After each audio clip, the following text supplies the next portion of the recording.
Hello everyone, this is Dennis Seipel, and I'm here to share my Faberge egg for the International Crafters Swap thingy by Irene Adrianopoulos, Seriously Scrapping.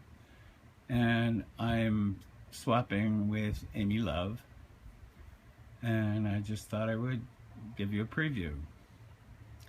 Well, not a preview, but the whole thing. Maybe I can make a couple adjustments here. Okay. Where to start? At first, I had done my egg. I was going to gold leaf the whole egg and then burnish it so that it would be extremely shiny in 24 karat gold. I couldn't find my rabbit skin glue or my gilder's tip at the moment, so I ended up, after putting 5 coats of gesso and sanding between each coat and getting a real mirror finish, I was at the art store to look at some other things and saw this paint that was a shiny gold, almost like a chrome color, shininess. The first coat took it that way. Then I put a second coat on, and the paint just never would harden up. And it had fingerprints all over it. So at that point, I took some bridal lace and put it across the top and over down here. In the process of doing all that, I ended up getting other thumbprints and fingerprints all over the rest of it, which was frustrating to say the least. I did add a number of pearls to what was already embroidered with pearls, and I have some crystals in there as well.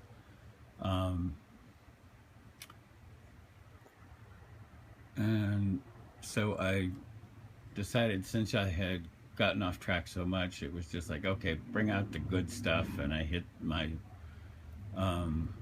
hoard and went for the Swarovski crystals to put in everywhere where there was an embroidery, and I think it was pretty effective.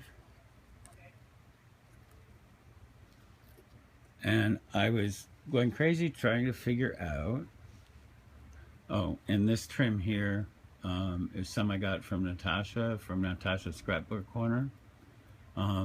It was just the exact perfect thing, and I had just enough of it, with the exception of a piece that had like 5 of the crystals on it. So then, and I had already done half of the inside, which was the top.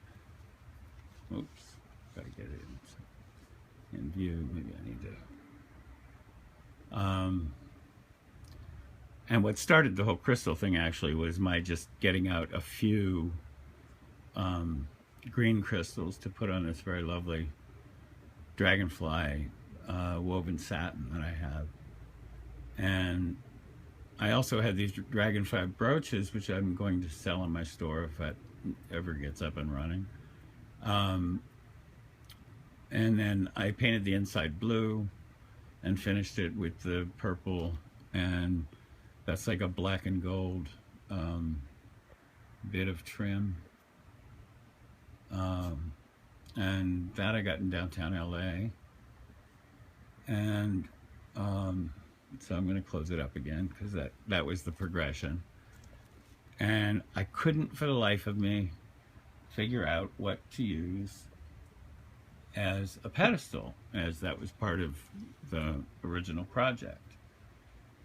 Over the 4th of July, I happened to be at a friend's house, and in their backyard they had a silver dollar eucalyptus or gum tree. And for those of you who don't know, eucalyptus trees or gum trees shed their bark some of them annually, some of them less often than that. And a lot of this bark was peeling off of the tree. And I love working with natural, excuse me. I love working with natural um, materials. And when I was speaking with Amy, she said, when I was trying to figure out a pedestal, she said, why don't you crochet a nest?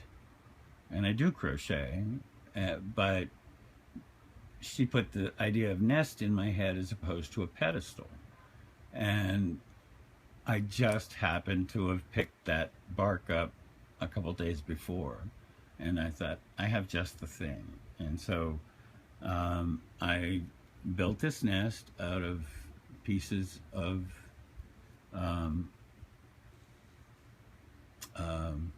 the eucalyptus bark.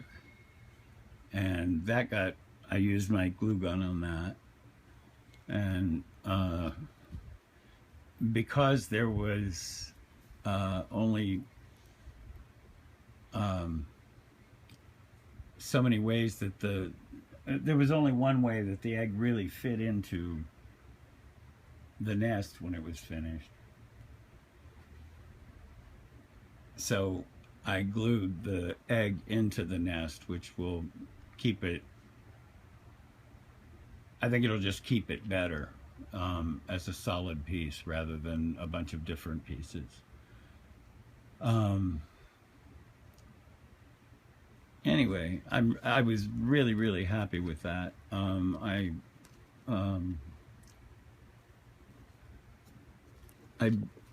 went to the art store because this stuff is very flaky, and I went to the art store to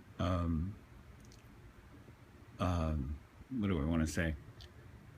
To get something that would seal this so it wouldn't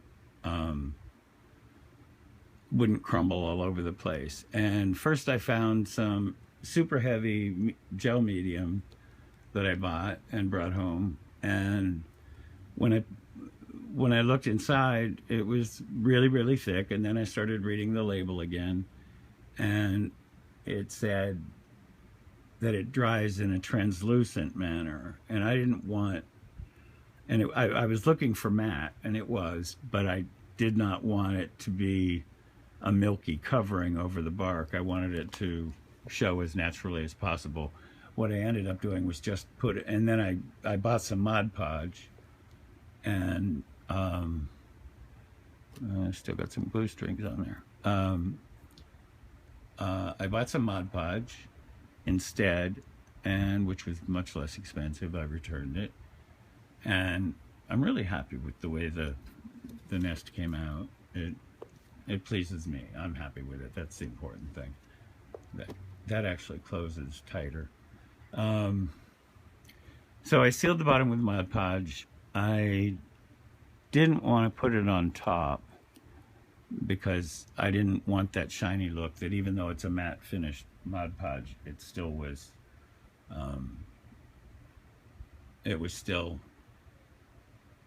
shiny. So I wanted to leave this in a natural state, which I did.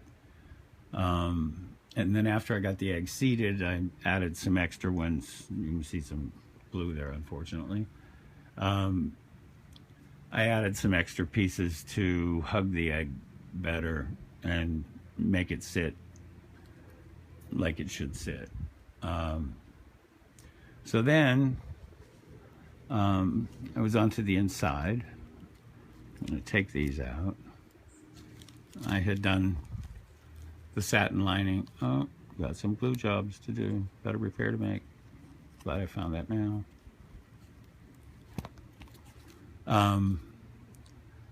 So I had lined that after painting it blue inside again because I wasn't sure what I was going to do. And this is the piece that I was using as a presentation pillow for the surprise piece. And that started out as a puffy flower that I started to, and you can see that there are kind of sections on it that I had sort of made it the shape of a pumpkin and I just done that with that, and then I just went, oh, heck with it, and I just went on to, I love these iris beads. I just went on to finish the entire surface of this with the beads. And on the back, it's just satin.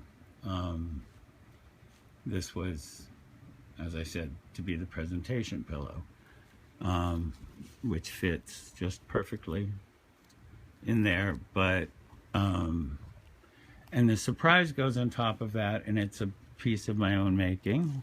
Wait a minute, sit still there, would you? Doesn't want to sit as level when the top's open. There we go.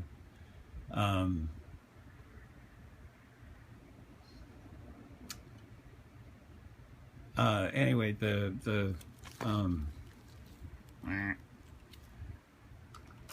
pardon me while we have some video technical problems.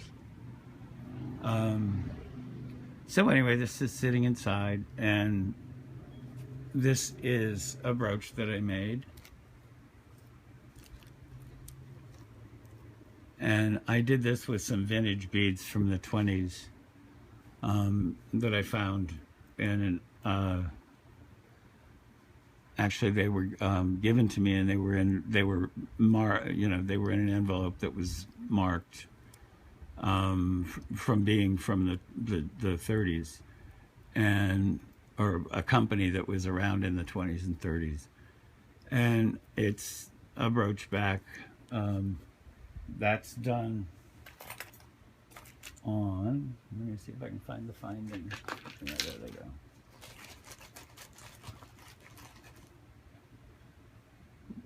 I use this as the matrix. It's just a piece of steel with a bunch of holes punched into it, and then it comes with brooch backs, on which I put for Amy Disciple 2015. And it's a rather heavy piece, but I love it very much, and I found these hematite beads to use like as accent beads at the tips of the flowers. And so that goes in here like this. And because this stands high, sometimes the egg doesn't want to close all the way by itself, but once that pillow is taken out of there, it will be there. I'm not going to do all of my my ribbons and my bows and my embellishments. I'll let Amy do that when she opens it, but I just wanted to share this with you. And thanks everyone for watching. I really appreciate that. If you love me, subscribe. I've got varied stuff in my page. Thanks for watching.